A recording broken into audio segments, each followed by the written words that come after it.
nyalakan videonya kalau memungkinkan. Terus ketika satu berbicara, yang lain mute sesuai pimpinan MC, pimpinan pendoa, dan juga pembicara ya teman-teman, supaya suaranya nanti nggak overlap dan kita bisa beribadah dengan nyaman gitu. Terus yang ketiga, mari menikmati Tuhan di dalam ibadah dan persekutuan ini bersama-sama. Dan dimohonkan juga untuk seluruh kita yang ada di sini, untuk tidak sambil melihat ataupun mengerjakan hal yang lain ya teman-teman. Mari kita fokus untuk mengikuti ibadah ini. Oke, boleh di next.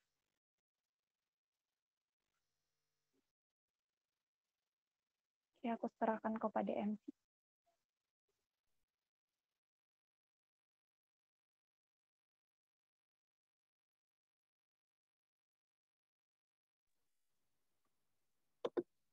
Oke. Teman-teman, kita akan memulai ibadah kita pada sore hari ini. Aku persilakan teman-teman untuk mengambil waktu teduh secara pribadi. Teman-teman dipersilakan untuk mengambil waktu teduh pribadi.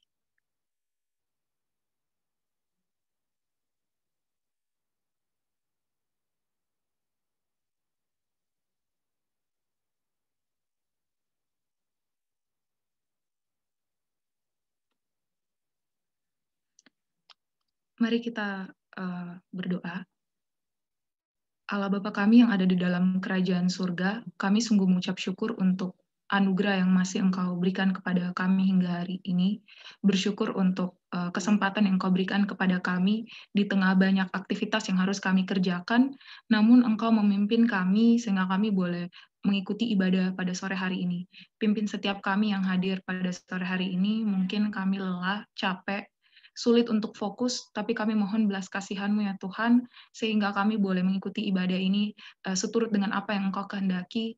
Pimpin kami sehingga setiap kami yang hadir pada sore hari ini boleh kembali menikmati Engkau ya Tuhan dan bersekutu bersama-sama. Tuhan pimpin jalannya ibadah dari awal, pertengahan hingga boleh berakhir dengan baik ya Bapa. Tuhan ampuni setiap salah dan dosa kami, pimpin setiap kami, pemberitaan firman yang akan ada nanti, Tuhan tolong pakai hamba-Mu ya Bapa, sehingga hanya kebenaran yang diberitakan, Injil Yesus Kristus yang dinyatakan di tengah-tengah ibadah ini ya Bapa. Pimpin setiap kami di dalam nama anak Yesus Kristus, Allah dan Juru Selamat kami yang hidup, kami sudah datang dan berdoa. Amin. Shalom teman-teman, bersyukur untuk anugerah Tuhan, Tuhan masih memberikan kita kesempatan untuk beribadah bersama. Bersyukur untuk kasih Tuhan sehingga Tuhan masih setia sampai hari ini di tengah mungkin kita yang terus jatuh di dalam dosa, namun Allah yang setia yang terus memelihara kehidupan kita hingga saat ini. Mari bersama-sama memuji nama Tuhan yang terus setia di dalam kehidupan kita dengan menyanyikan pujian Kecaplah dan Lihatlah.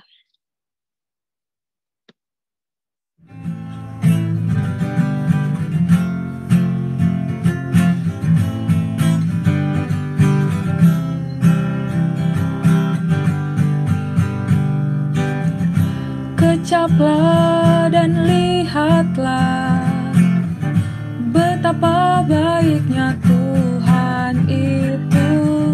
Rasakan dan nikmati kasih setia Tuhan. Kecaplah dan lihatlah betapa baiknya Tuhan itu. Rasakan dan nikmati kasih setia Tuhan. Syukur bagimu Tuhan. Tuhan, segala hormat bagimu Tuhan, Allah yang mengasihiku, Allah yang memeliharaku.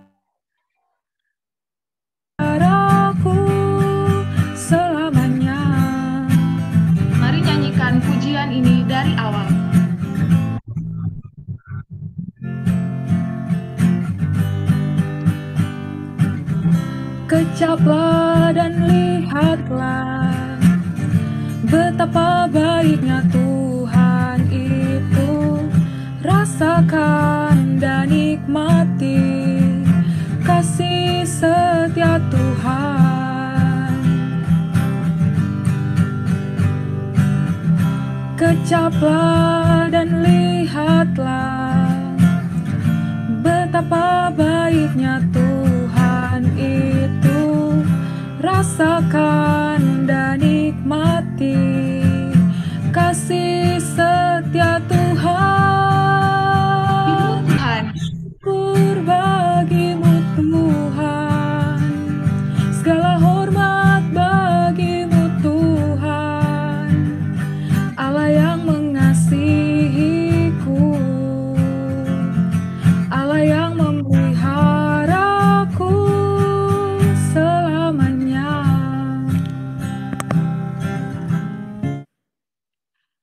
selanjutnya teman-teman kita akan mendengarkan sharing kampus dari teman kita Philip. Kepada Philip dipersilakan.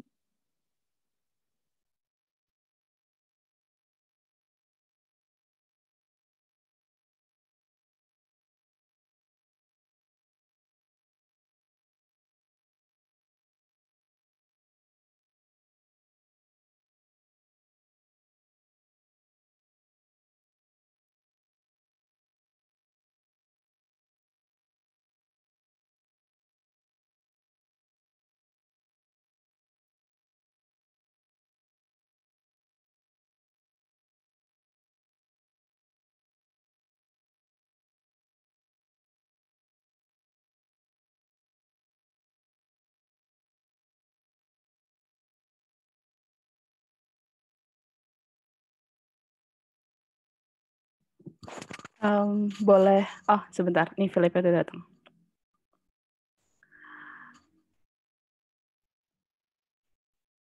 Oke. Boleh dipersilakan kembali, Nova. Oke, teman-teman, kita akan mendengarkan sharing kampus dari Philip dari POUI. Kepada Philip dipersilakan.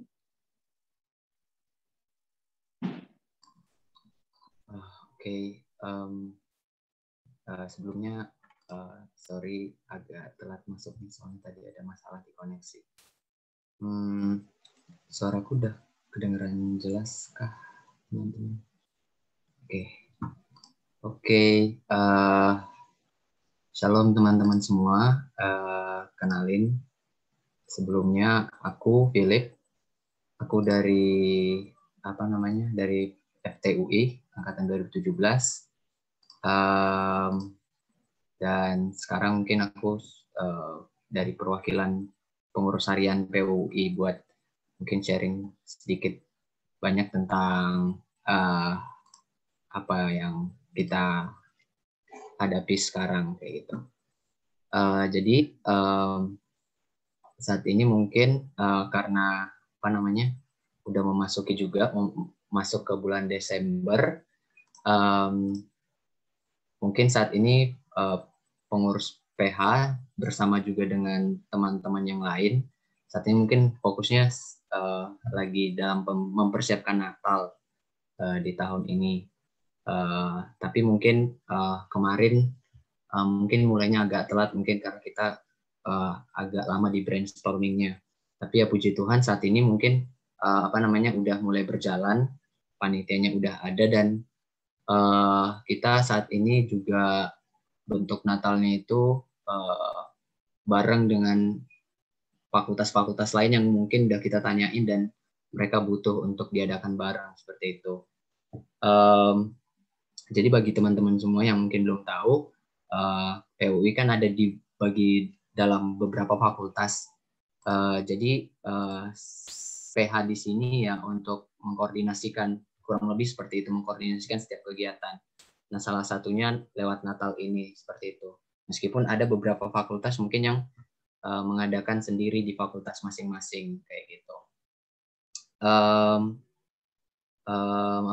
Sejauh ini mungkin kita bakal mempersiapkannya itu bareng pengurus-pengurus di fakultas yang lain dan sekarang lagi ongoing. Mungkin minta untuk Natal ini mungkin meminta juga buat teman-teman yang lain buat kita bareng-bareng doakan untuk setiap persiapannya juga.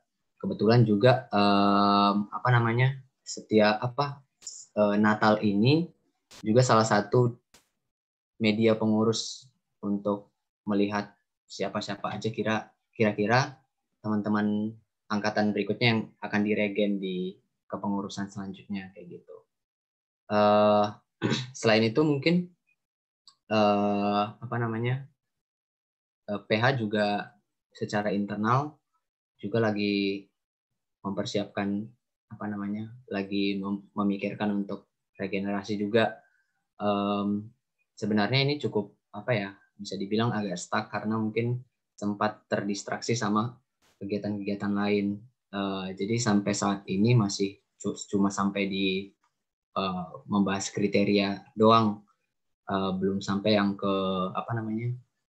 belum sampai yang dapat nama sampai seterusnya kayak gitu-gitu. Mungkin salah satu faktornya ya karena kita juga semua pengurus ini kan tahun terakhir, jadi kurang masuk waktunya. Maksudnya kadang cuma dari kita ada 6 pengurus, contohnya dari 6 pengurus itu kadang yang nggak bisa lebih dari setengahnya, bisa sampai 3 orang yang bentrok jadwalnya kayak gitu-gitu. Jadi kita sangat agak susah sekarang untuk menentukan waktunya. Mungkin apalagi di tahun-tahun terakhir ini, yang mungkin didoakan juga, minta doa teman-teman juga untuk bisa mendoakan proses regenerasi kita. Apalagi sekarang kan dalam masa online, maksudnya jujur juga nggak terlalu belum pernah ngalami hal yang seperti inilah sebelumnya kayak gitu. Jadi kita pun juga masih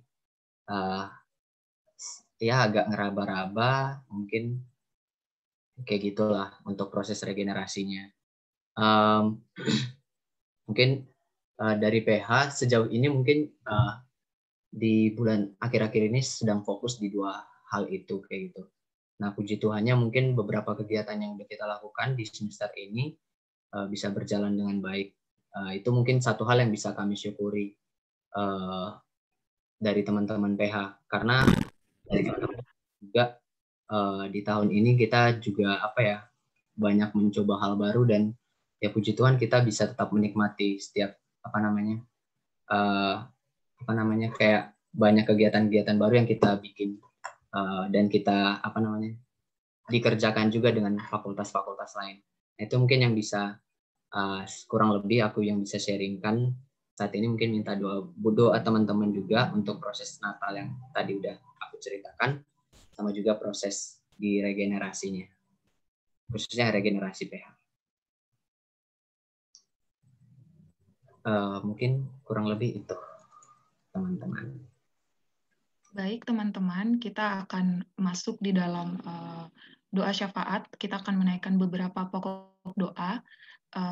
Untuk pendoa, Risma dipersilakan.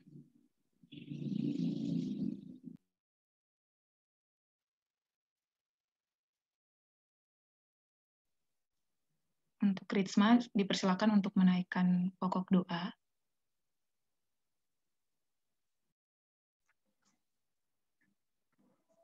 Baik, mari kita semua bersatu dalam doa.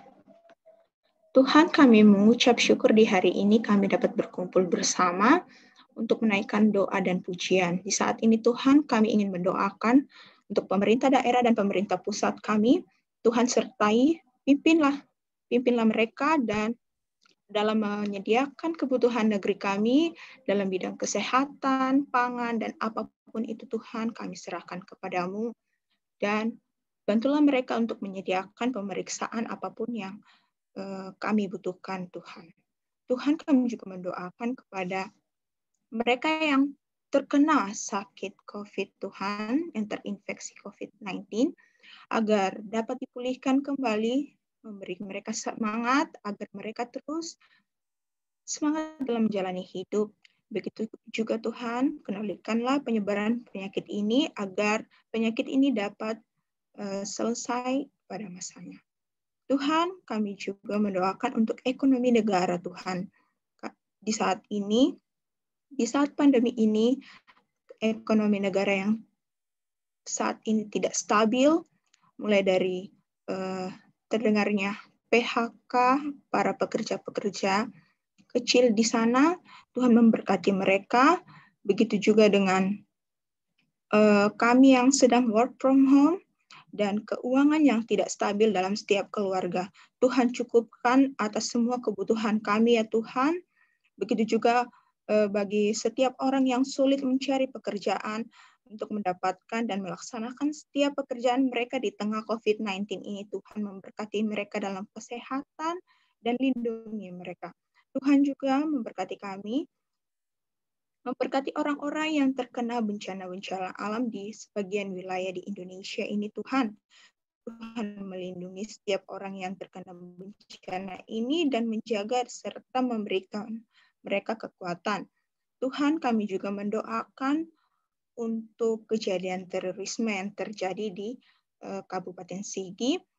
Tuhan memberkati setiap keluarga yang ditinggalkan dan Tuhan melindungi kami setiap umat-Mu Tuhan dalam menjalankan kehidupan kami sehari-hari untuk melayani-Mu dan menjalankan kehidupan kami. Tuhan, kami juga mendoakan untuk pilkada yang akan dilaksanakan pada tanggal 9 Desember nanti.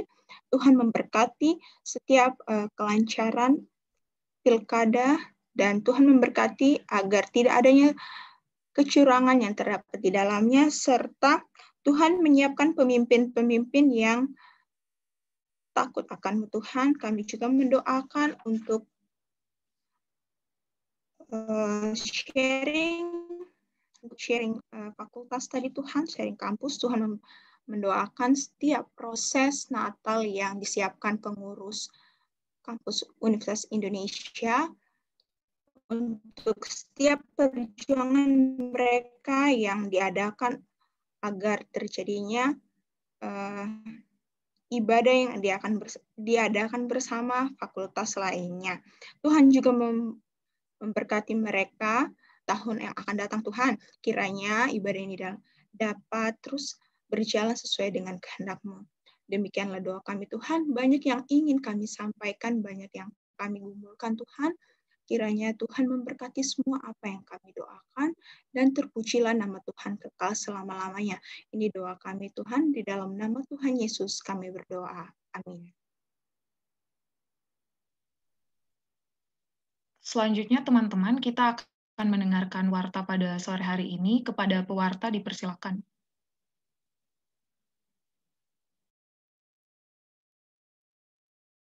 Kita melanjutkan ibadah kita, aku pengen ngebacain beberapa warta untuk kita semua. Next. Nah, untuk pelayan hari ini, ada pembicara yaitu Bang Niko Daci, dan untuk MC ada Nova Tambun dari Trisakti Angkatan 2017. Untuk pendua syafaat ada Rizma Rain dari Ukrida Angkatan 2020. Untuk sharing kampus ada dari Bang Philip UI 2017. Dan Asyar dan juga pewarta ada Vera UI 2018. Untuk pelayanan Bang Niko dan teman-teman, kita mungkin boleh mengucapkan terima kasih di room chat ya teman-teman. Boleh di next. Oke, jadi pada hari Selasa tanggal 8 Desember tahun 2020, kita bakalan kembali mengadakan ibadah topikal nih dengan tema regenerasi pengurus ketiga. Jamnya itu sama aja kayak yang biasa, yaitu di pukul 17.00 hingga 18.00 melalui link bit.ly/bspmkj. Next. Nah, selanjutnya ada bengkel musik online yang udah kita adakan di hari Sabtu lalu. Jadi untuk teman-teman yang belum tahu, bengkel musik online ini adalah platform di mana kita bisa diskusi nih tentang ibadah online dan juga belajar tentang lagu-lagu baru dan juga belajar tentang sejarah lagu. Jadi aku mengundang kepada teman-teman untuk bisa menghadiri bengkel musik online yang tanggalnya itu bakalan menyusul dan jarkomannya juga bakalan dipastikan sampai ke teman-teman semua. Next.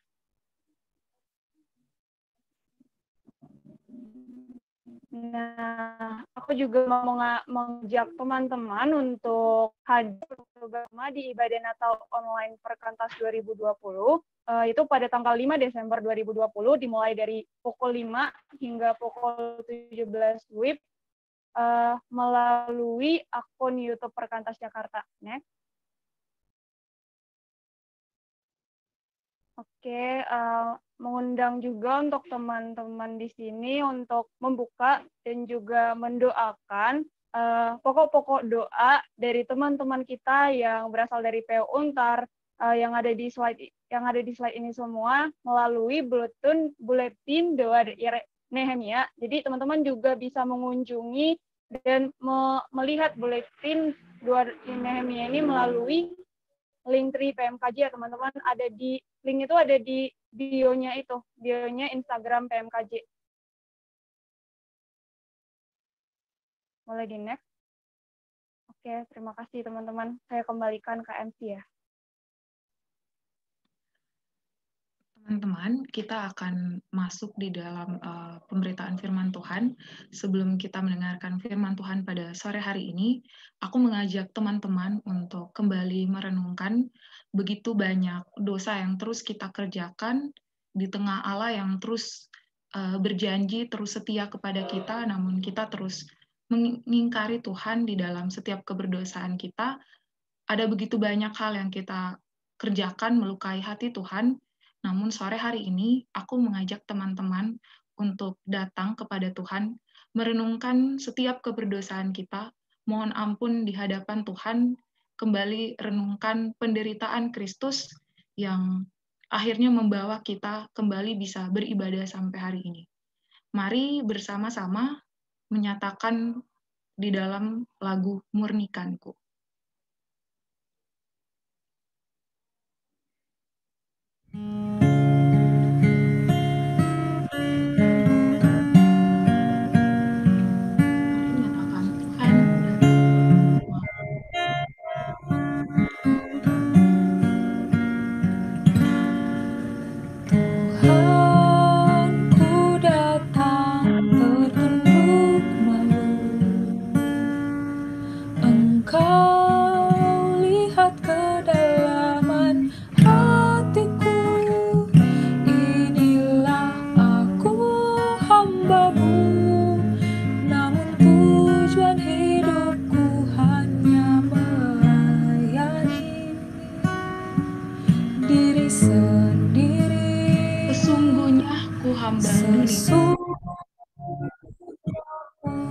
Hamba dunia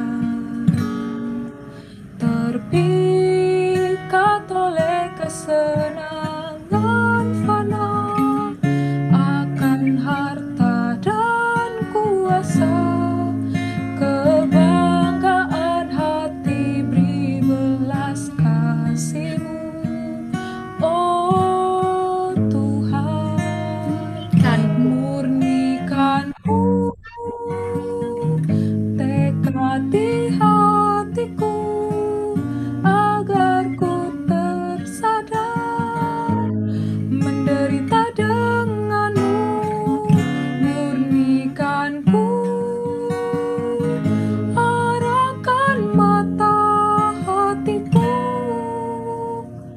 agar ku setia padamu. Kepada Bang Niko dipersilakan untuk memberitakan kebenaran firman Tuhan pada sore hari ini. Mari kita berdoa sebelumnya teman-teman.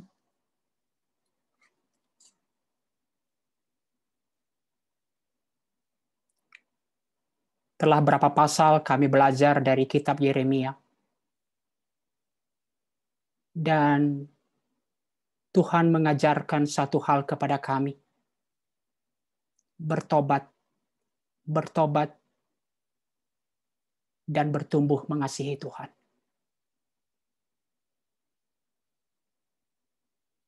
Tuhan begitu memahami kami yang lemah. Tuhan begitu menyadari kami memang tidak akan pernah sanggup memenuhi perjanjian dari Tuhan. Tetapi apa yang Tuhan tuntut dari kami? Hati yang benar-benar merindukan pertobatan, hati yang benar-benar memohon pertolongan Tuhan. Di dalam kasih karunia Tuhan, terus bertumbuh untuk mengasihi Tuhan. Ajar kami ya Tuhan, seperti lagu yang kami nyanyikan.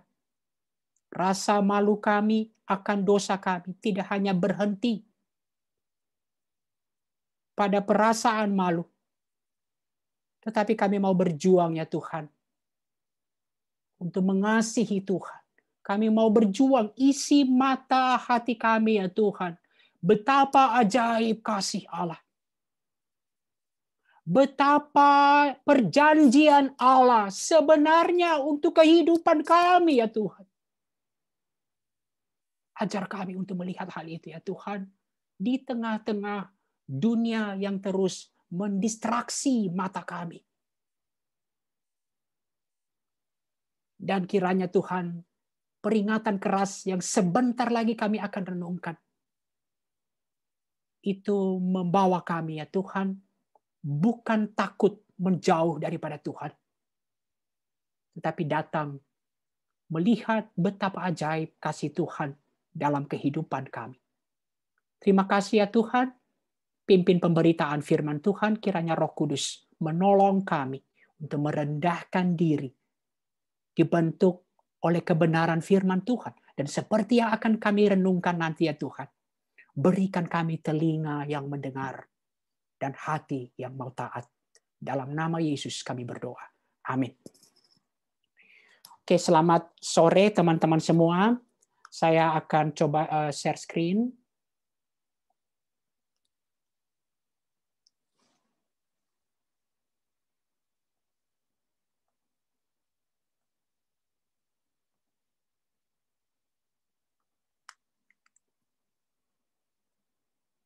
Oke, seperti tadi MC kita mengatakan,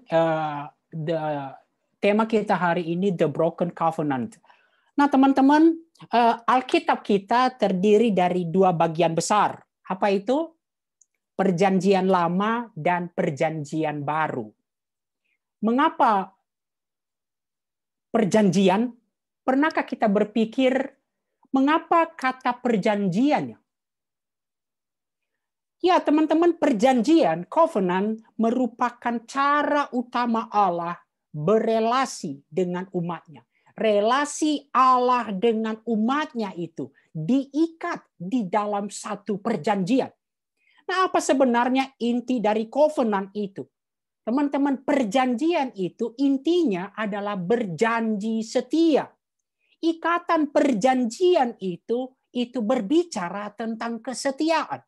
Nah, dari sini kemudian kita bisa melihat bahwa sifat covenant Allah itu ada dua, teman-teman. Yang pertama, sifat dari covenant itu adalah unconditional, yang artinya tidak bersyarat. Apa artinya ini? Tuhan di dalam kasih sayang yang besar, Dialah yang memulai mengambil inisiatif sehingga mengambil inisiatif mengikatkan diri sehingga covenant itu dapat terjadi.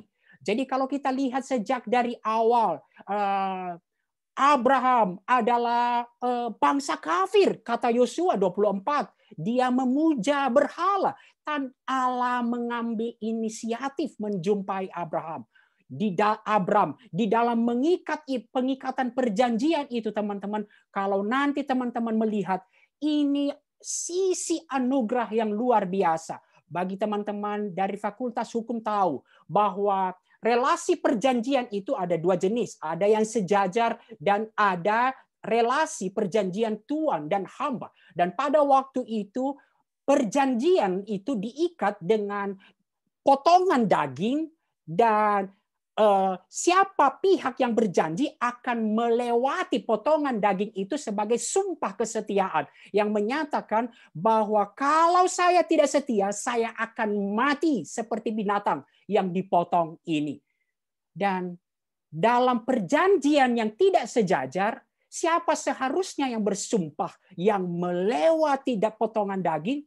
Seharusnya adalah hamba Abram. Tetapi di sini sisi anugerah Allah. Tuhan sendiri merendahkan diri dan melewati potongan daging itu. Itu kita lihat di Kejadian 15. Ini sifat unconditional, dari tidak bersyarat. Dan dalam kegagalan umat Allah, Hesed, kasih setia Tuhan terus dinyatakan untuk merestorasi pemulihan covenant itu. Nah, sifat unconditional ini juga menunjukkan hanya karena hesed Tuhan itu memungkinkan akhirnya covenant ini akan tergenapi seluruhnya. Tetapi kita juga sering melupakan bahwa sifat covenant Allah itu adalah conditional, bersyarat. Apa artinya? Kedua belah pihak harus menunjukkan kesetiaan. Nah, jika Allah telah menunjukkan kesetiaannya, maka umat juga diminta untuk menyatakan kesetiaan, ketaatan secara penuh, untuk akhirnya dapat menikmati, mengalami covenant itu. Dan di mana perjanjian? Wah, anak-anak hukum seharusnya sangat menyadari ini. Setiap prestasi, setiap ketidaksetiaan mengandung konsekuensi. Itu hakikat perjanjian. Jadi teman-teman, dari sini kemudian kita menyadari anugerah Allah tidak pernah mengabaikan tanggung jawab manusia. Ingat itu. Anugerah Allah tidak pernah menghilangkan tanggung jawab umat Allah untuk merespons covenant itu. Nah, kitab Yeremia, teman-teman, merupakan kitab yang syarat dengan nuansa covenant. Saya coba lihat beberapa formula covenant itu dinyatakan dalam berbagai ayat-ayat itu. Dan salah satunya pada bagian yang akan kita baca nanti. Dan kita lihat formula dari covenant itu. Yeremia 11 ayat 4. Kamu akan menjadi umatku dan aku akan menjadi Allahmu. Dan teman-teman, ketika tadi saya katakan unconditional pasti akan tergenapi. Di mana kita akan melihat kembali ungkapan ini? Di dalam Wahyu 21. Wahyu 21 di sana dikatakan, mereka akan menjadi umatku dan aku akan menjadi Allah mereka. Mereka akan menjadi anakku dan aku akan menjadi Allah mereka. Itulah covenant. Nah, sekarang kita akan masuk kepada bagian yang akan kita eksposisi pada hari ini, dan saya akan membacanya sembari sambil kita melihat outline yang kita bisa lihat pada hari ini. Firman Tuhan yang datang kepada Yeremia dari Tuhan bunyinya, dengarlah perkataan perjanjian ini, dan sampaikanlah itu kepada orang Yehuda dan kepada penduduk Yerusalem. Katakanlah kepada mereka, beginilah firman Tuhan, Allah Israel. Terkutuklah orang yang tidak mendengarkan perkataan-perkataan ini, yang telah kuperintahkan kepada nenek moyangmu pada waktu mereka kubawa keluar dari tanah Mesir, dari dapur peleburan besi, dengan berfirman, dengarkanlah suaraku dan lakukanlah segala apa yang kuperintahkan kepadamu, maka kamu akan menjadi umatku dan aku akan menjadi Allahmu. Ini formula perjanjian itu. Sehingga aku dapat menepati sumpah yang telah kuikrarkan kepada nenek moyangmu untuk memberikan kepada mereka tanah yang berlimpah-limpah susu dan madu. Seperti halnya pada waktu itu. Lalu jawabku, begitulah hendaknya ya Tuhan. Nah, ini covenant foundation, dasar dari perjanjian itu. Teman-teman, apa dasar dari perjanjian secara khusus kepada bangsa Israel? God's grace di dalam Exodus. Diawali dengan unconditional. Nah, ini dia unconditional. Tuhan yang mengambil inisiatif, mendengar erangan, memperhatikan erangan orang Israel di dalam penindasan dan perbudakan Mesir yang maha berat. Dari sana kita lihat teman-teman digunakan dapur peleburan besi. Kalau kita lihat bahasa Inggrisnya furnace. Rasakan bagaimana berada di dalam furnace. Wow, begitu menderita. Dan Tuhan mengambil inisiatif mendengar erangan mereka. Lalu Tuhan melepaskan Israel dari perbudakan Mesir dan membawa mereka ke tanah perjanjian. Tanah yang berlimpah-limpah susu dan madu itu. Dan Allah mengikatkan satu perjanjian kepada mereka. Teman-teman, berkali-kali covenant itu dinyatakan kepada mereka, mengikat satu perjanjian. Dan nanti kita lihat sisi bersyarat dari perjanjian itu. Keluaran 19 ayat 48, Keluaran beberapa kali diratifikasi untuk mengingatkan dan meneguhkan umat Allah. Jadi hari ini kalau kita kemudian melihat malapetaka, konsekuensi yang begitu serius, jangan katakan, wah kenapa Tuhan bisa seperti itu? Berkali-kali Tuhan memberikan peringatan-peringatan kepada umat Allah. Dan teman-teman menarik, pada awalnya umat Allah mengikatkan diri. Keluaran 19 ayat 8, seluruh bangsa itu menjawab bersama-sama, segala yang difirmankan Tuhan akan kami lakukan. Lalu Musa pun menyampaikan jawaban bangsa itu kepada Tuhan. Nah, kemudian kita lihat sisi bersyarat dari covenant itu. Jika tidak taat, maka kutukan. Itu yang dikatakan di ayat 3. Cursing for disobedience. Kalau tidak taat, tidak mendengar, maka kutukan. Tetapi blessings, berkat kepada mereka yang taat, kepada ketaatan umat Allah akan berbuahkan. Mereka akan menikmati dan mengalami perjanjian itu. Dan sekarang mari kita lanjutkan pembacaan kita, teman-teman. Berfirmanlah Tuhan kepadaku, serukanlah segala perkataan ini di kota-kota Yehuda dan di jalan-jalan Yerusalem dengan mengatakan, dengarkanlah perkataan-perkataan perjanjian ini dan lakukanlah itu. Sebab aku sungguh-sungguh memperingatkan nenek moyangmu pada waktu aku menuntun mereka keluar dari tanah Mesir. Sampai kepada waktu ini aku memperingatkan mereka terus-menerus. Lihat, peringatan dari Allah terus-menerus. Dan setiap peringatan apa sebenarnya yang Allah inginkan? Pertobatan, berbaliklah. Dengarkanlah suaraku. Tetapi mereka tidak mau mendengarkan ataupun memperhatikannya. Melainkan mereka masing-masing mengikuti kedegilan hatinya yang jahat. Maka aku telah mendatangkan ke atas mereka segala perkataan perjanjian ini yang telah kuperintahkan dipegang, tetapi mereka tidak memegangnya. Tuhan meminta kepada Yeremia untuk menyerukan kepada Yehuda, ingat sejarah nenek moyangmu. Apa yang terjadi dengan nenek moyangmu? Saya meminjam perkataan Soekarno. Jas merah. Jangan sekali-sekali melupakan sejarah. Belajarlah dari sejarah. Dan apa yang terjadi di dalam sejarah?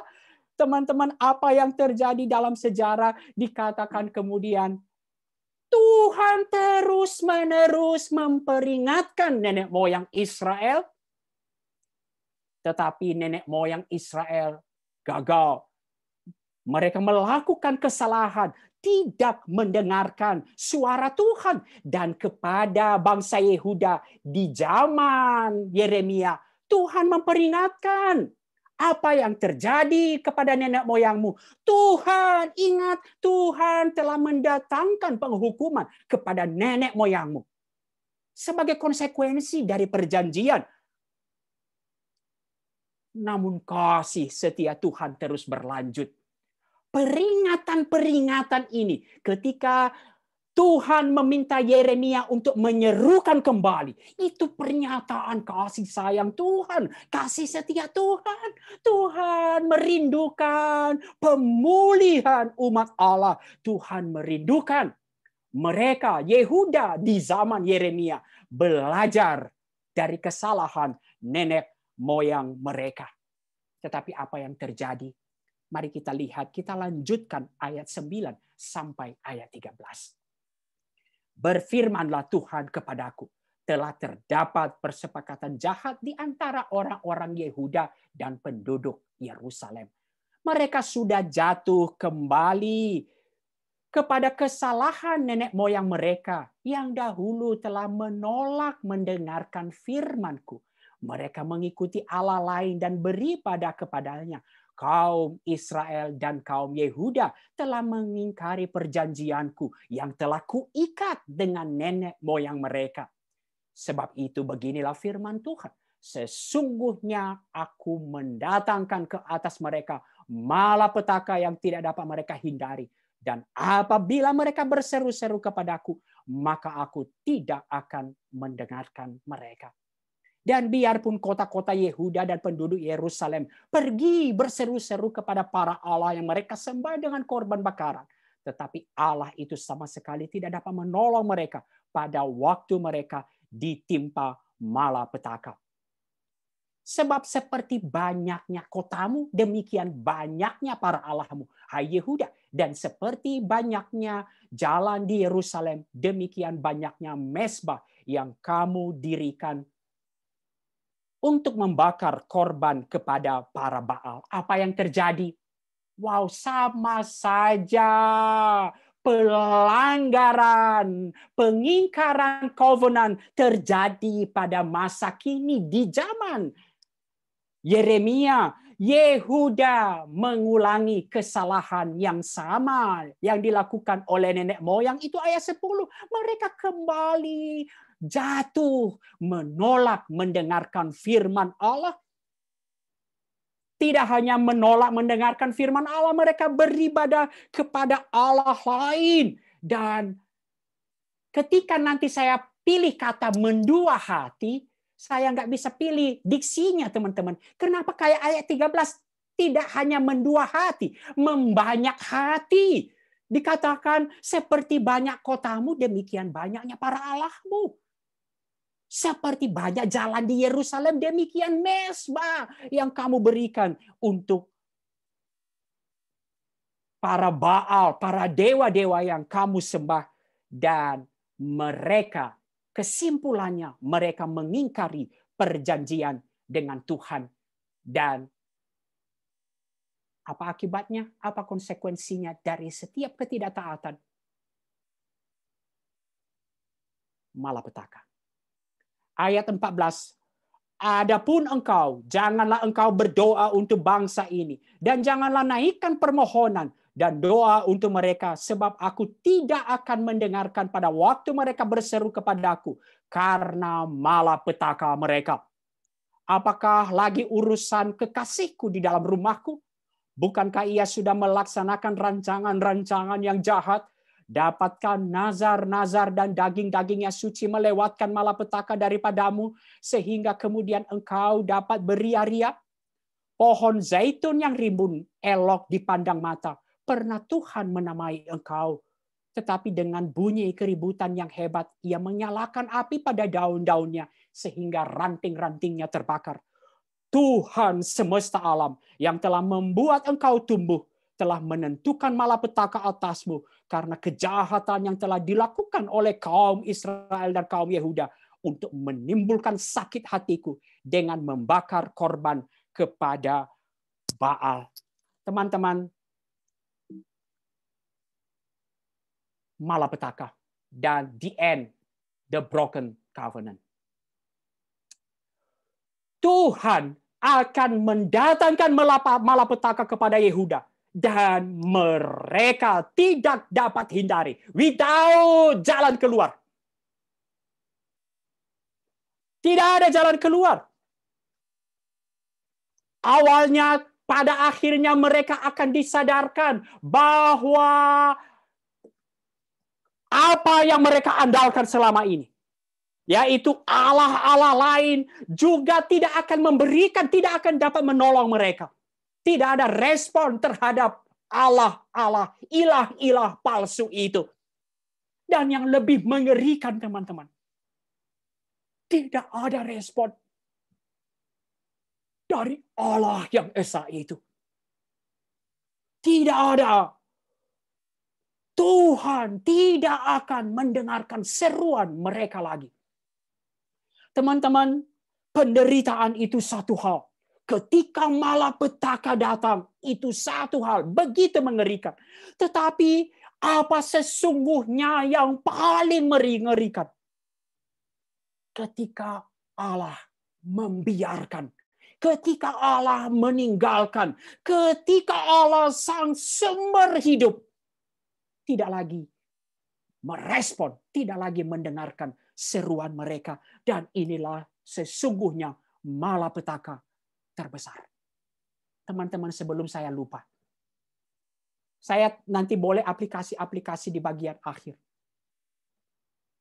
Saya seringkali berkata, bersyukur jika saat ini Tuhan masih memberikan peringatan-peringatan kepada kita. Bersyukurlah kalau engkau baru mulai nyontek sudah ketangkap. Bersyukurlah kalau apapun baru engkau memulai perselingkuhan, engkau sudah ketangkap. Bersyukur. Jangan sampai tiba pada sesuatu yang begitu mengerikan. Tuhan tidak akan mendengar seruan lagi. Dan yang jauh lebih parah, teman-teman, Yeremia yang bertugas sebagai pendoa syafaat diminta jangan lagi menaikkan permohonan dan berdoa untuk Yehuda karena aku tidak akan mendengarkan mereka lagi. Teman-teman, inilah outline pembicaraan kita pada hari ini. Gambaran. Kita sudah menyelesaikan sebagian dari eksposisi kita. Tapi mari kita kemudian memikirkan perenungan-perenungan kita. Apa yang bisa kita pikirkan pada hari ini. Teman-teman, apa sesungguhnya yang dilakukan Yehuda? Jika kita melihat dari pembacaan kita tadi, ada satu kata dan atau frase yang berasal dari kata itu yang diulang-ulang. Apa itu?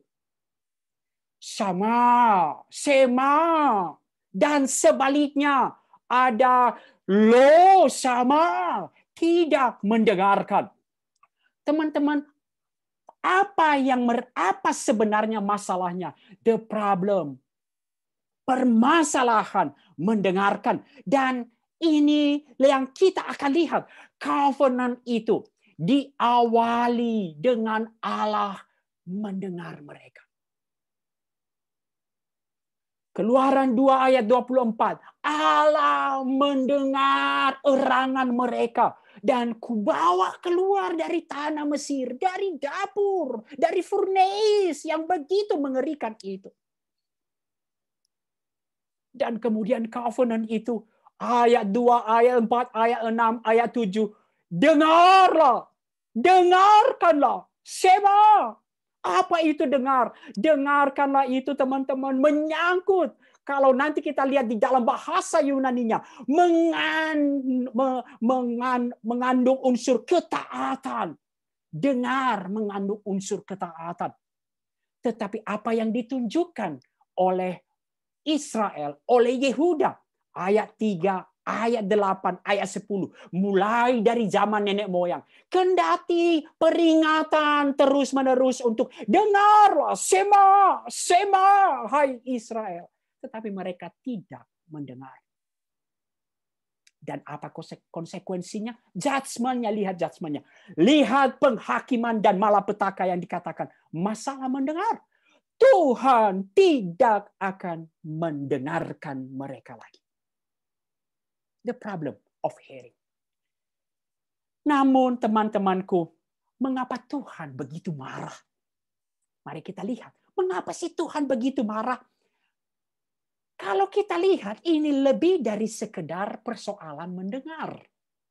Ini lebih sekedar dari persoalan melanggar perjanjian.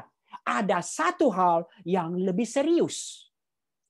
Walter Brueggemann, seorang ahli perjanjian lama, mengatakan apa yang terjadi di dalam Yeremia 11 ayat 1 sampai 17 ini berakar dari covenant yang dinyatakan di dalam Ulangan 6 ayat 4 dan 5. Mengapa mereka tidak mendengar? Kita akan lihat. Dengarlah hai orang Israel, Tuhan Allah kita, Tuhan itu Esa. Kasihilah Tuhan Allahmu dengan segenap hatimu, dan dengan segenap jiwamu, dan dengan segenap kekuatanmu. Mengapa mereka tidak mendengar? Ternyata dengarlah itu. Berbicara mendengar, berbicara ketaatan, itu berakar pada hati. Berakar pada hati. Dan covenant itu adalah ikatan perjanjian untuk mengasihi Allah dengan segenap hati. Dan kemudian kita lihat nanti bahwa berbicara mengasihi Allah itu berbicara tentang hati. Dan yang terwujud dengan mereka tidak mau mendengar. Teman-teman, apa sebenarnya akar dari permasalahan Yehuda, umat Allah pada waktu itu? Teman-temanku, mengapa mereka tidak mendengar? Ada satu ungkapan teman-temanku. The heart of the problem is the problem of the heart. Apa sebenarnya inti dari masalah? Masalah hati. Masalah hati. Jadi, teman-temanku, apa yang sesungguhnya dilakukan oleh Yehuda? Nanti kita akan lihat teman-teman dalam refleksi kita bahwa apa sebenarnya baik positif mau negatif. Ketika kita tidak mendengar, itu masalah hati. Kita seringkali menyatakan ada banyak masalah. Masalahnya adalah jadwal skripsi saya yang deadline. Atau masalahnya adalah kebutuhan keuangan. Tetapi akarnya adalah masalah hati. The heart of the problem is the problem of the heart.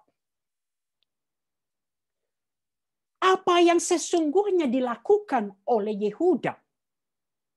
Saya sebut perzinahan hati. Yehuda mengkhianati cinta Tuhan. Teman-teman, menarik. Apa ketika diungkapkan mereka mengkhianati cinta Tuhan, apa yang mereka lakukan? Di bayangan kita selalu adalah apa yang Yehuda lakukan, mereka meninggalkan Allah sepenuhnya. No.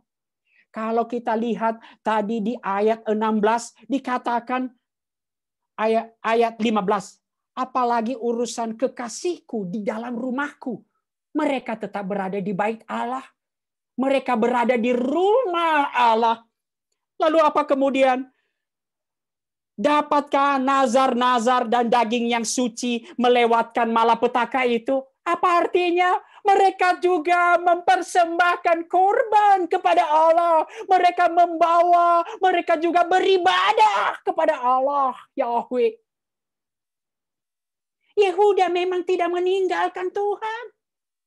Tetapi apa yang terjadi? Mereka, makanya ini tadi saya katakan, membanyak hati kepada Allah-Allah lain. Mereka mendua hati kepada Allah-Allah lain. Mereka masih datang ke bait Allah. Tetapi mereka juga membakar korban persembahan kepada Baal dan kepada Allah-Allah lainnya.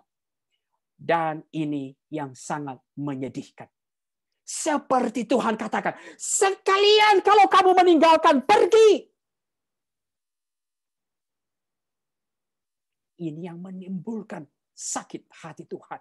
Ayat 17 dicatat di sana, menimbulkan sakit hatiku. Mungkin teman-teman bertanya, kok Tuhan sampai seserius itu? Berlebih-lebihankah Tuhan? Teman-temanku, mari kita lihat apa yang Tuhan lakukan kepada umatnya. Dan nanti kita akan sadar betapa Allah mengasihi umatnya. Betapa Allah merendahkan diri. Betapa Allah berkali-kali di dalam menegur mereka. Sampai menunjukkan diri. Kalau dalam zaman dulu teman-teman, yang kalau ada peperangan antar bangsa, yang berperang adalah Allah. Kalau kalah, maka Allah itu yang kalah. Dan di dalam mendisiplinkan umatnya, bahkan berkali-kali Allah merendahkan diri seperti kalah. Dan mari kita lihat ungkapan-ungkapan bagaimana sesungguhnya Tuhan menyebut umatnya. Tuhan menyebut Yehuda, kekasihku.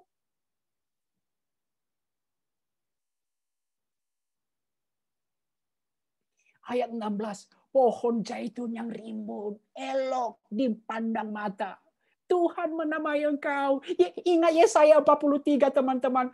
Karena engkau mulia, berharga di mata aku dan aku ini begitu mengasihi engkau. Kalau ingat di Yeremia 2 teman-teman, betapa sakitnya Allah dalam tanda menangis Allah, mengingat teman-teman, wow, jangan sampai Allah berkata seperti ini, aku teringat pada kasih-Mu pada waktu masa mudamu, kepada cintamu pada waktu engkau menjadi pengantin. Bayangin, umat Allah dijadikan pengantin.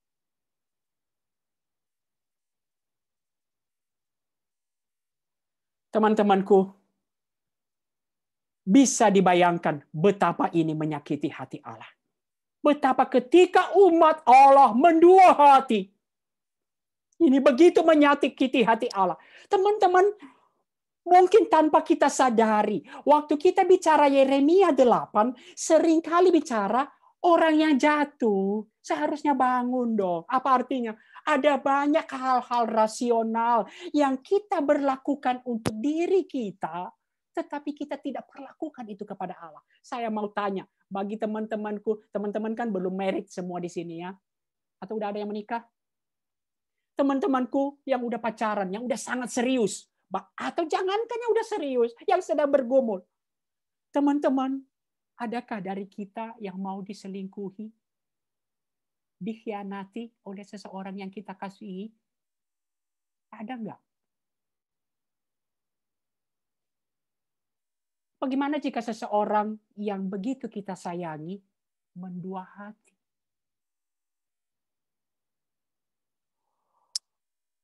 Betapa Allah mengasihi umatnya. Apa sebenarnya yang diharapkan covenant ini? Menantang, seharusnya menantang. Bagaimana penyerahan diri. Bagaimana umat Allah juga berjuang untuk mengasihi Allah. Tetapi apa yang terjadi? Di dalam segala kelemahan mereka, Tuhan tidak menuntut sempurna. Tuhan hanya menginginkan, wah kalau saya ingat lagi, seperti anak kecil apa yang ada padamu. Teman-teman, nantilah di bagian akhir kalau sempat. Wow, apa yang ada padamu? Aku teringat pada kasih pada masa mudamu.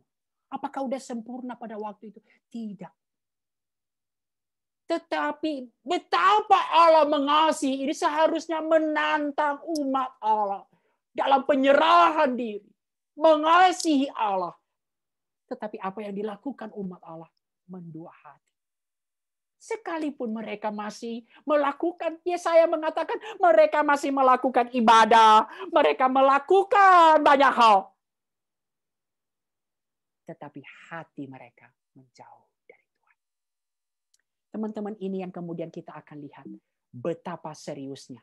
Tadi saya sudah katakan, betapa seriusnya konsekuensi mendua hati. Saya hanya kutip ayat 17. Tuhan semesta alam yang telah membuat engkau tumbuh, ingat,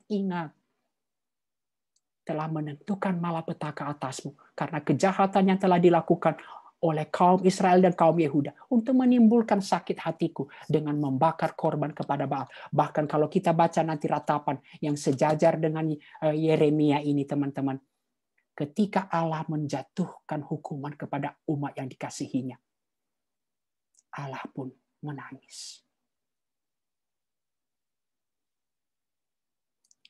Teman-temanku, mungkin kita berkata, saya tidak seperti Yehuda. Saya tidak menyembah Allah lain. Saya masih menyembah Tuhan. Saya masih melayani Tuhan sebagai pengurus. Kita juga sudah sering mendengar khotbah. Bang Alex seringkali mengatakan, idol itu ya bukan lagi dewa, bukan lagi apa yang pohon-pohon, tetapi berhala-berhala itu adalah apa yang menggeser hati kita. Tetapi kita pun masih bisa berdalih, saya nggak nyembah kok. Itu hanya bermain-main. Itu hanya selingan. Saya tidak melupakan Tuhan. Teman-teman, Alkitab menunjukkan Yehuda pun tidak pernah berencana meninggalkan Allah Yahweh. Tetapi kenyataannya pada akhirnya hati mereka terikat kepada Allah-Allah lain. Dari mana kita lihat teman-teman, Ulangan 6 di atas mengungkapkan kepada kita. Apa artinya? Tuhan itu esa. Mengasihi Allah yang esa. Umat Allah diminta mengasihi. Dan tidak boleh ada Allah yang lain. Covenant ini berbicara tentang monoloyalitas hanya kepada Allah. Apa artinya mengasihi Allah dengan segenap hati? Ini menyatakan tidak boleh adalah Allah lain. Kenapa teman-teman? Mengasihi, tadi saya katakan berbicara tentang hati. Dan seringkali kita berkata, apa sebenarnya kebalikan dari kasih? Seringkali yang kita bayangkan kebalikan dari kasih adalah benci atau meninggalkan Allah. Tetapi Alkitab menyatakan tidak demikian. Tidak mengasihi bukan hanya ketika meninggalkan Allah sepenuhnya atau membenci Allah, tetapi hati yang menjauh dan ketidakpedulian kepada Allah. Saya ulangi. Tidak mengasihi Allah bukan hanya diungkapkan dengan kebencian atau meninggalkan Allah sepenuhnya, tetapi hati yang tawar, hati yang datar, hati yang menjauh dan mengabaikan Allah. Teman-teman, Alkitab mengingatkan kita terus-menerus. Kenapa? Tidak boleh ada Allah yang lain. Bahkan mulai seketika kita berkata, ini saya tidak akan menyembah. Ini hanya selingan.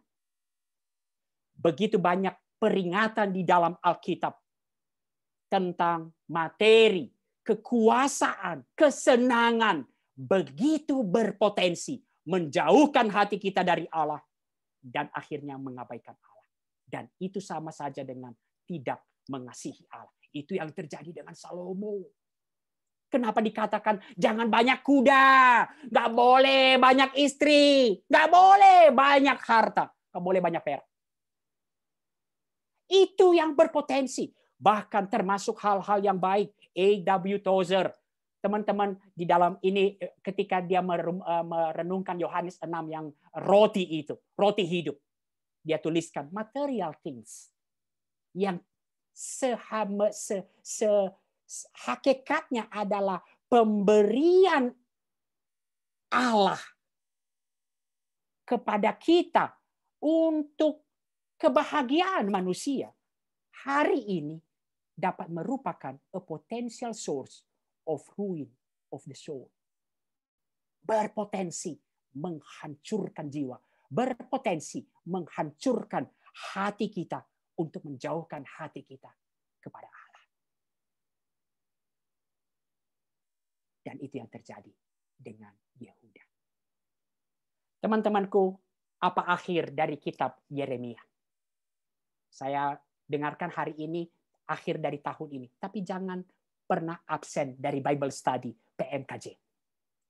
Akhirnya nanti kita akan lihat New Covenant. Perjanjian baru. Kasih setia Tuhan. Kembali unconditional. Meyakinkan bahwa perjanjian ini akan tergenapi sempurna. New Covenant dan kita adalah umat perjanjian baru. Hanya kembali unconditional grace, unconditional love, kasih karunia Allah dalam Yesus Kristus. Kita ada dalam ikatan perjanjian kasih karunia Allah. dan tetap sama. Panggilan kita tidak pernah mengabaikan tanggung jawab kita. Kita dipanggil menjadi murid-murid yang setia. Itu inti perjanjian. Setia kepada Allah yang mengikatkan diri kepada kita. Dan apakah bukti sebagai murid-murid yang setia? Wow, Alkitab kembali menunjukkan kepada kita telinga yang mendengar firman Tuhan. Telinga yang mendengar firman Tuhan. Jikalau kamu tetap dalam firman-Ku, kamu benar-benar adalah murid-Ku. Ini menantang kita kemudian, teman-teman. Apa aplikasinya bagi kita? Teman-teman mungkin berkata, Yehuda. Tetapi itu adalah gambaran kita. Ada begitu banyak yang menyimpangkan, menjauhkan hati kita kepada Allah. Jikalau kamu tetap dalam firman-Ku, kamu benar-benar adalah murid-Ku. Yohanes 15 ayat 7-8. Jikalau kamu tinggal dalam aku, dan firman-Ku tinggal di dalam kamu. Dan di bagian akhir, dalam hal inilah Bapa-Ku dipermuliakan, yaitu jika kamu berbuah banyak, dan dengan demikian kamu adalah murid-murid-Ku. Kita masuk pada bagian akhir, apa yang bisa kita renungkan pada hari ini. Sebagai pertanyaan-pertanyaan refleksi, teman-temanku. Teman-teman, mari kita renungkan pertama. Seperti tadi saya katakan, Yehuda tidak pernah berniat meninggalkan Allah Yahweh. Tetapi ada begitu banyak. Seperti Timothy Keller berkata, zaman sekuler itu menantang pikiran kita. Kita hanya bisa melihat kesementaraan. Apa yang membawa kepuasan di dalam memenuhi kesementaraan ini. Dan tidak pernah tanpa konsep kekekalan. Apakah material things yang saat ini berpotensi membuatmu mempunyai hati yang flat, menjauh, dan mengabaikan Allah? Hati-hati. Teman-temanku, saya ambil contoh kecil. Kita sering mengeluh ketika seringkali kita bawa HPDT. Nggak ada waktu, sibuk. Teman-teman tahukah apa yang membuat saya bertobat? Menantang ini, teman-teman. Kalau kita mengatakan mengasihi Allah. Saya ini pencinta Barcelona. Kapanpun Barcelona main, jam berapapun, saya akan berjuang untuk menonton Barcelona.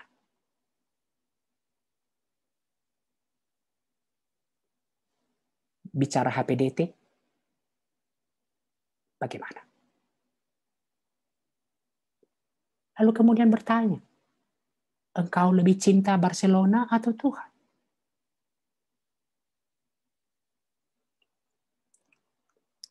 Apakah material things? Apapun. Saya nggak tahu apa permasalahan teman-teman. Termasuk hal-hal baik. Skripsimu. Maafkan saya. Kepada angkatan-angkatan terakhir. Itu seringkali hal-hal baik yang membuat hati kita. Saya tidak mengatakan tinggalkan skripsimu, tidak. Engkau tentu tahu apa maksudnya ini. Yang berpotensi membuatmu mempunyai hati yang flat, menjauh dan mengabaikan Allah. Seolah-olah hidupmu hanya tergantung CV. Hidupmu hanya tergantung banyak hal yang kita pikirkan itu akan membawa. Tetapi pada akhirnya ilah-ilah itu tadi sudah diingatkan tidak akan membawa pertolongan kepada kita. Yang kedua, teman-teman, mintalah telinga seperti Kristus. Kalau kita sering berdoa, berikanku hati. Teman-teman, apa sih berikanku hati?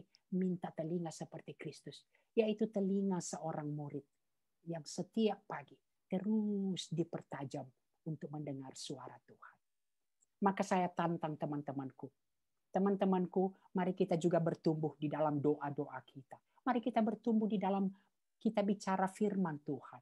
Seringkali, maafkan saya, kita di dalam doa-doa kita menunjukkan kemana hati kita. Apa doa-doa kita? Kita hanya meminta, Tuhan berkati yang apa aku rencanakan. Tuhan berkati yang apa aku rencanakan. Tetapi kita tidak pernah mendengar apa maunya Engkau, Tuhan. berbicaralah.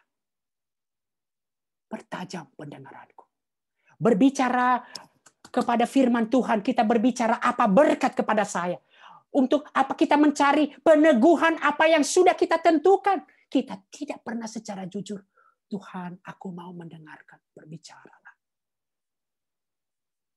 Minta telinga seperti Kristus. Telinga yang benar-benar taat. Dipertajam untuk mendengar suara Tuhan. Hidupkan terus kasih mula-mula dengan terus menghangatkan hati akan betapa ajaibnya kasih Allah kepada kita. Teman-teman, berkali-kali diulang. Kenapa setiap kali pengulangan covenant ini dikatakan, ingatlah yang telah mengeluarkan engkau dari Mesir, perbudakan Mesir. Ingatlah yang telah berjanji kepada nenek moyang. Mengungkapkan kasih Allah, unconditional love. Hidupkan terus kasih mula-mula dengan terus menghangatkan betapa ajaibnya kasih Allah kepada kita. Think about His love, think about His goodness. Teman-temanku, James Bryan Smith dalam bukunya The Good and Beautiful Life, ya bukunya itu yang sudah diterjemahkan itu. Apa katanya teman-teman? Apa devosinya setiap hari? Devosinya setiap hari adalah mengenang Jumat Agung. Wow. Setiap hari dia mulai devosinya dengan jangan lupa Getsemani. Jangan lupa cinta Tuhan. Saya tuliskan di sini. Kesadaran akan kasih Allah yang begitu ajaib. Menantang penyerahan kasih dan pengabdian diri kita kepada Allah. Kalau engkau mengasihi Allah, skripsimu tidak akan pernah mengalahkan Allah. Berbicara mengejar Allah, CV-mu tidak akan pernah mengalahkan Allah. Penderitaanmu tidak akan pernah mengalahkan Allah. Atau apapun. Cinta tidak akan pernah mengalahkan Allah. Saya akhiri kemudian teman-teman, ini slide terakhir saya. Apakah sesungguhnya perintah-perintah Allah itu berat? Maka saya mulai kemudian tadi mendengar masalah hati dan bicara kemudian mengenai kasih. Seringkali saya mau tutup kemudian. Apakah sesungguhnya perintah-perintah Allah itu berat? Dulu saya juga berkata perintah-perintah Allah itu berat. Tetapi saya sampai kemudian di sini. Inilah tandanya bahwa kita mengasihi anak-anak Allah. Yaitu apabila kita mengasihi Allah serta melakukan perintah-perintahnya. Sebab inilah kasih kepadanya. Yaitu bahwa kita menuruti perintah-perintahnya. Perintah-perintahnya itu tidak berat. Bagaimana mungkin perintah-perintah Allah tidak berat? Kuncinya pada paralelisme ayat 2 dan ayat 3. Kalau kita mengasihi Allah. Sebagai penutup saya akan berikan satu ilustrasi teman-teman. Menutup semuanya ini. Teman-teman, beberapa puluh tahun yang lalu, ketika saya masih alumni muda, mungkin beberapa teman sudah mendengar ini. Ketika saya masih alumni muda, saya baru saja bekerja di satu perusahaan, lalu kemudian saya kos di daerah Tebet. Di daerah Tebet itu kami mempunyai tempat makan kira-kira 500 meter dari tempat kos saya. Hari itu saya pulang karena sakit kepala, badan pegel. Saya pulang kemudian ke kos sekitar jam-jam 3 sore.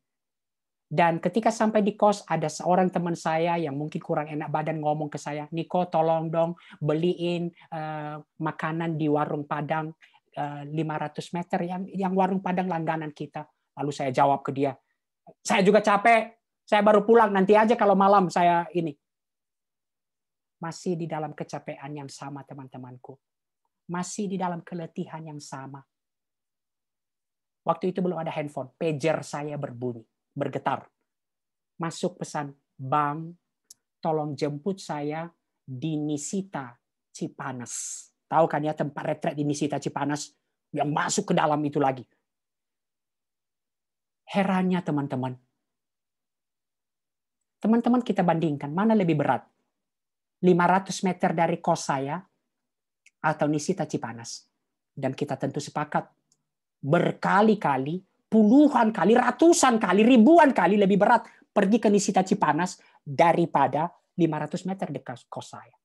Tapi herannya, masih di dalam sakit kepala yang sama, masih dalam kepegalan yang sama, saya mulai bernyanyi-nyanyi. Lalu saya tukar baju. Waktu itu saya belum punya mobil. Saya langsung ke Kampung Rambutan, pergi naik bus, kemudian naik ojek ke Nisita. Kenapa, teman-teman? Bukankah jauh lebih berat ke Nisita? Karena pesan dari pager itu datang dari mana? Datang dari seorang mahasiswi FKM UI pada waktu itu, yang sekarang menjadi istri saya. Apa bedanya? Mengasihi. Mengasihi. Mari kita berjuang mengasihi Allah. Kasih itu berbicara tentang hati. Hati yang sepenuhnya mengasihi Allah. Mari kita berjuang mengasihi Allah. Apa yang ada pada kita. Dan itu akan mewujud ketika kita mendengarkan, memberikan telinga kepada Allah. Mari kita berdoa.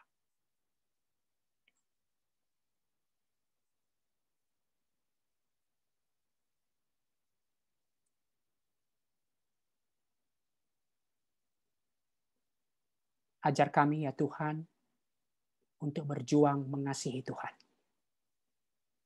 Ajar kami untuk terus menghangatkan hati kami akan kasih Allah yang begitu besar. Betapa Allah mengasihi kami. Dan itu kiranya ya Tuhan, menantang seluruh penyerahan diri kami, pengabdian kami, dan kasih kami kepada Allah. Dan itu kiranya mewujud ya Tuhan. Kami mau mendengar Tuhan. Terpujilah Engkau ya Tuhan, dalam nama Yesus kami berdoa. Amin. Saya kembalikan kepada MC.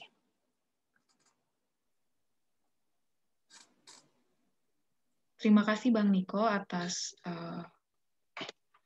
firman Tuhan yang telah diberitakan kepada kita semua.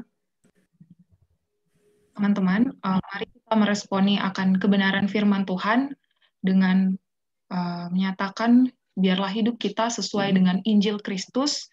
Pergumulan dan penderitaan mengikut Kristus mungkin tidak akan berakhir sepanjang hidup kita, namun kiranya kita terus berpengharapan kepada kasih Allah dan berjuang untuk menyatakan kasih Allah di tengah-tengah kehidupan kita dengan menyatakan diri kita sesuai dengan Injil Allah. Bersama-sama meresponi firman Tuhan dengan menyanyikan lagu Hendaklah Hidupmu Sesuai dengan Injilnya.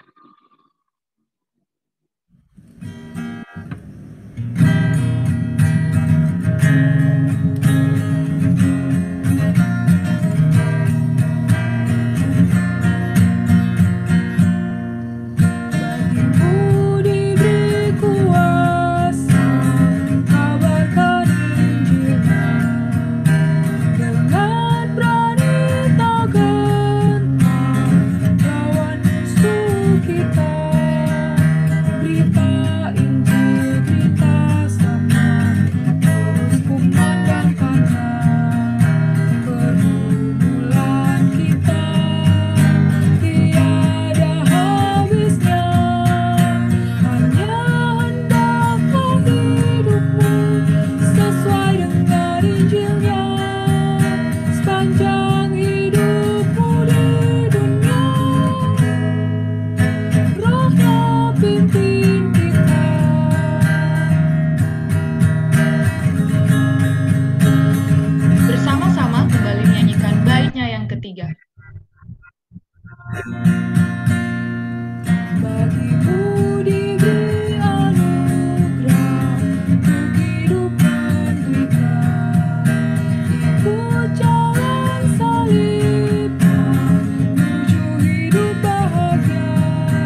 persekutuan kita pada sore hari ini.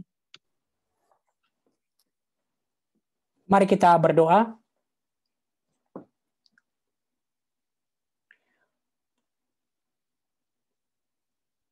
Ya Tuhan, di dalam seluruh pergumulan kehidupan kami akui ya Tuhan, ada begitu banyak yang berpotensi menyimpangkan hati kami kepada Tuhan. Tetapi kiranya kasih Allah terus menguasai hati kami. Sehingga kami berjuang ya Tuhan di dalam kasih karunia Tuhan. Seperti kata firman Tuhan, mengasihi Allah seperti anak kecil. Allah tidak menuntut kasih yang sempurna dari kami. Allah tidak menuntut pelayanan yang sempurna dari kami. Tetapi Allah merindukan hati yang terus kami mau arahkan kepada Tuhan. Dan tidak ada yang bisa menggeser hati kami kepada Allah. Izinkan kami ya Tuhan, tolong kami agar setiap hari kami mengevaluasi ambisi-ambisi kami. Kami mengevaluasi hati kami terarah kemana. Dan kiranya kuasa Roh Kudus yang berdiam dalam diri kami menolong kami untuk terus bertumbuh untuk mengasihi Tuhan. Terima kasih ya Tuhan. Berkati semua anak-anak-Mu yang ambil bagian dalam ibadah ini. Di dalam seluruh pergumulan studi, pergumulan kehidupan, di dalam keluarga, pergumulan di dalam pelayanan, regenerasi, atau apapun ya Tuhan. Seringkali mata kami hanya melihat hal-hal apa yang bisa menjadi solusi sementara. Tetapi ajar kami ya Tuhan, untuk terus mengarahkan hati kepada Tuhan. Mengarahkan hati kepada Tuhan. Dan di sanalah kami mendapatkan pertolongan yang sesungguhnya. Terpujilah Engkau ya Tuhan. Di dalam nama Yesus kami berdoa. Amin. Teman-teman dipersilakan untuk mengambil waktu teduh secara pribadi.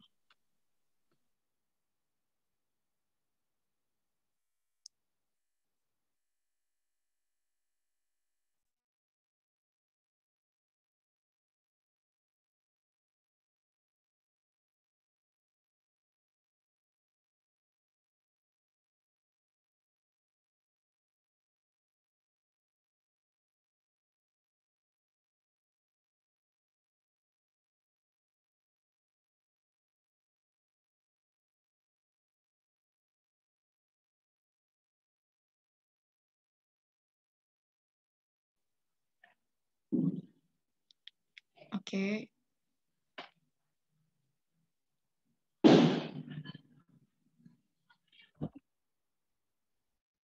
Kalian ada sesi foto bareng nih. Untuk operator, mungkin aku menyerahkan ke operator kali ya untuk memimpin kita dalam foto barengnya. Oke, teman-teman, perkenalkan aku operator. Saat ini akan memandu kita foto bersama gitu ya. Boleh Glo. Oh, taruh stop recording dulu.